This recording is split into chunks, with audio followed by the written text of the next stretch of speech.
Hi. Welcome to Michael's Musings. I am author Michael A. Jacob. I write, well, I'm kind of changing my tagline here, but I write fluid beings in an ocean of stars. And I love it. I love it. Anyway, welcome to MAJTV. We are discussing my Blood Saga series, and instead of me going into each book, I decided I'm just gonna go through the storyline and the universe, if you will. Basically, it's a bloody, sexy, angsty. There's alien vampires, which I find cool. This series has no life lessons of any kind. It's just good fun, good bloody fun. It may, make you question, the characters' sanity, their frame of mind, because, morals, ethics, yeah, those kind of go out the window. So, the premise of this is an alien race of, kind of like vampires, crash land on Earth in the 18th century.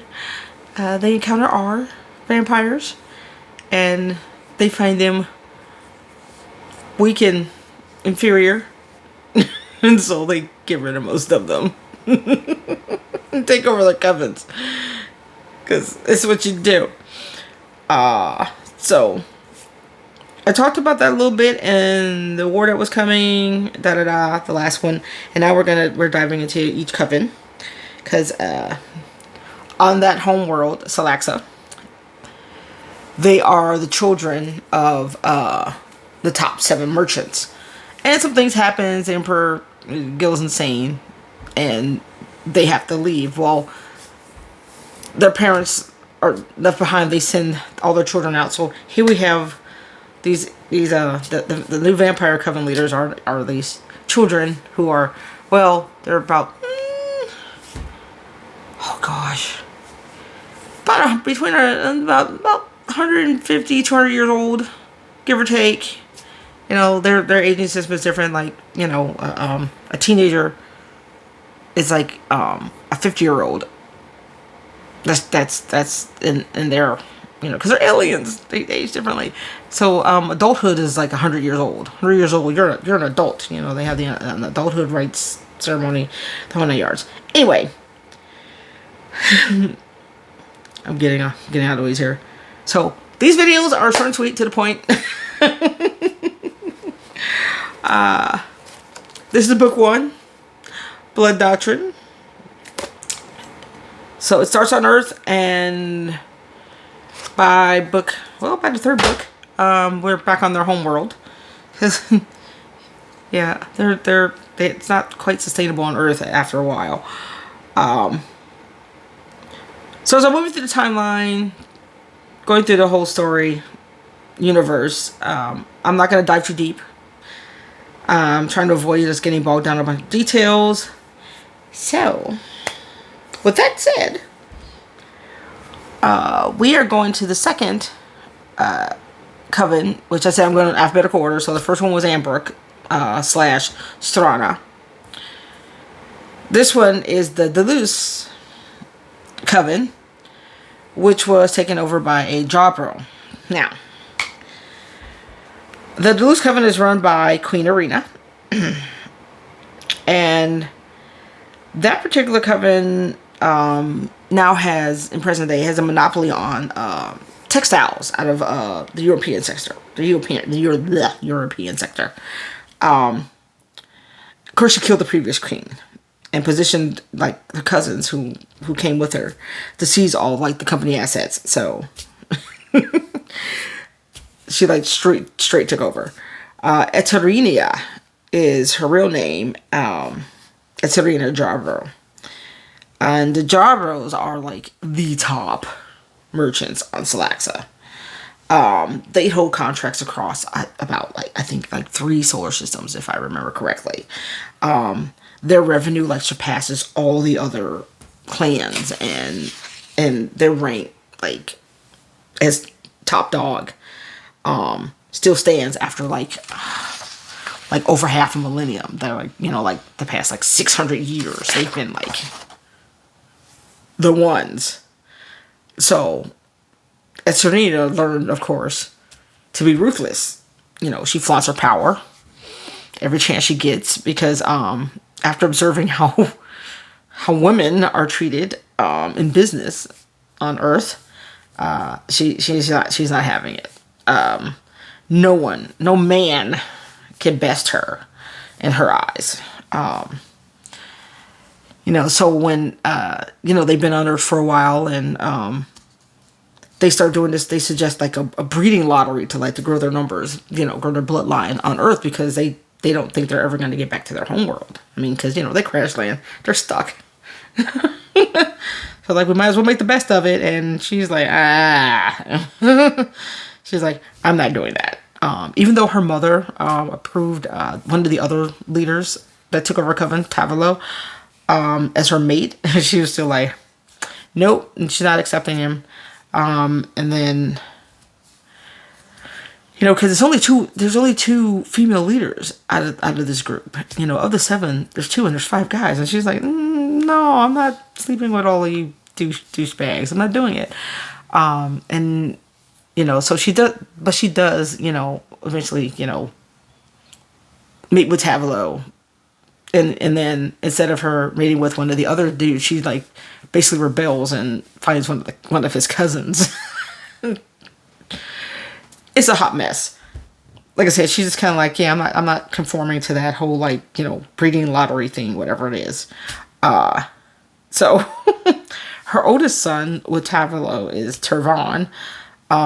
He's the general of her army at present day, and her daughter, Princess Adelia, from the other leader's cousin. Adelia. Princess Adelia, well, she's what you would describe as a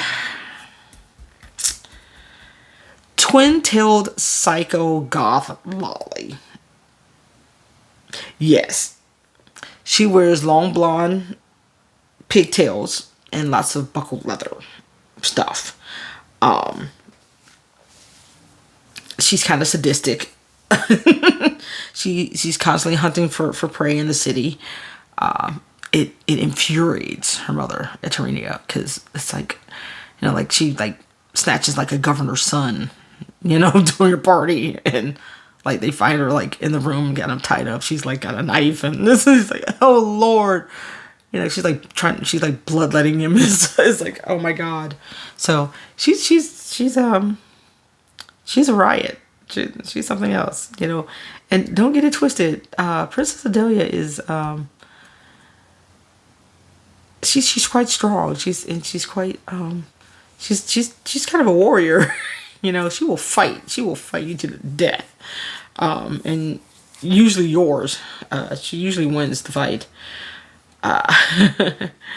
So the Jaubro motto, because each coven has a motto, so just over there, is rules are for those who need them. In other words, they don't. That is part of why they are the richest merchants, Salaxa. They know how to break the rules because they know them so well, and they do it without causing drama, really. You know, it's always like behind the scenes, no one knows they've done it. So that's how you break rules correctly. Know the rules well enough, you can break them. No one will know. On Earth, Eterina finds herself playing the role of a tyrant because she truly believes that's how you dominate any industry. So, you know, she learned from the best. And that is the DeLuce Jaubro Coven. She also rules with an iron fist, just like Peter does of the Amber Coven. And her coven is very,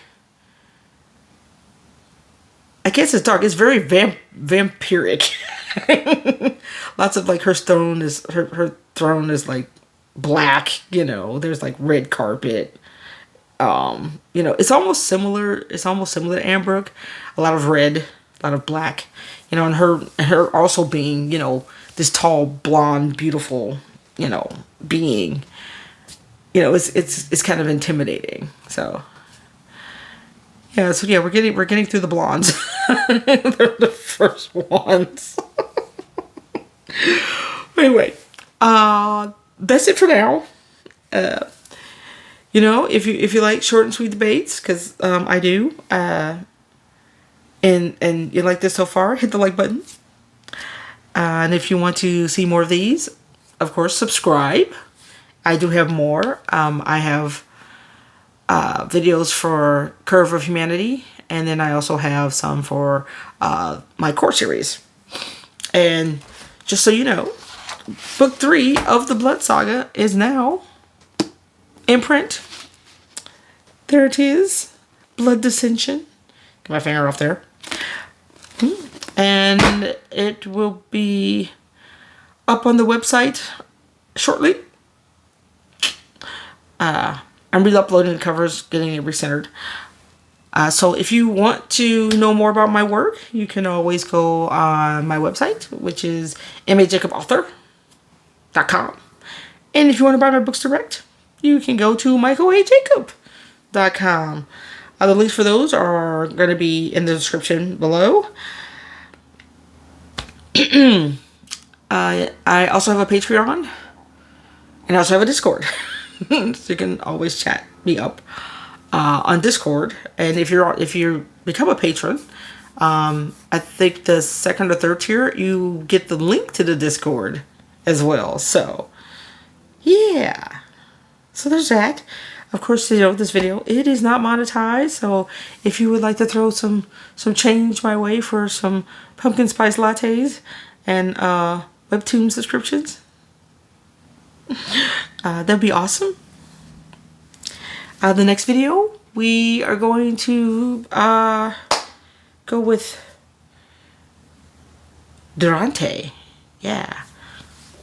So, entering the supposed mate she's supposed to have, Tavalo, he is of the Durante Coven. So, we'll dive into that. And him, because I love him. I heart him. So, yeah. Thanks for watching. See you in the next video. And, yeah, may the universe grant all that you desire.